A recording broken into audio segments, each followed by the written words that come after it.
పెళ్ళైన కొత్తలో ప్రతిదీ నేనే వండగలను అని చెప్పి ప్రగల్భాలకు పోయి అన్ని వండి పెట్టిన పాపానికి పెళ్ళై ఎన్ని సంవత్సరాలైనా సరే పండగ రాని, పుట్టినరోజు, పెళ్లి రోజు, ప్రతిరోజు మాకేం స్పెషల్ వండుతున్నావు, ఏం చక్కగా అడిగి తింటారో, వీళ్ళందరినీ మేపడానికి వండి పెట్టడానికి నా చేతి రేఖలు కూడా అరిగిపోయినాయి. నువ్వన్నా గుర్తుపెట్టుకోబిట్టు, నాలాగా తెలివి వాడకుండా నువ్వు తెలివిగా పెళ్ళవ్వంగానే నాకేమీ రాదు అన్నట్టే ఉండు, నీకు అన్నీ వచ్చినా ఏమీ రానట్టే ఉండు, లేకపోతే జీవితాంతం ఇలానే వండి పెడతా ఉండాలి ఫ్యామిలీకి, మనకే సుఖం మిగలదు.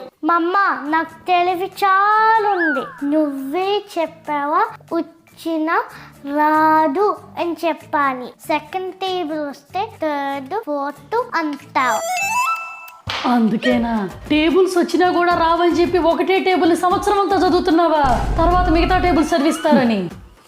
కర్మ అంటే ఇదే కావాల, ఇది పుట్టిన తర్వాతే నాకు అర్థమైంది కర్మ బౌన్స్ బ్యాక్ అంటే.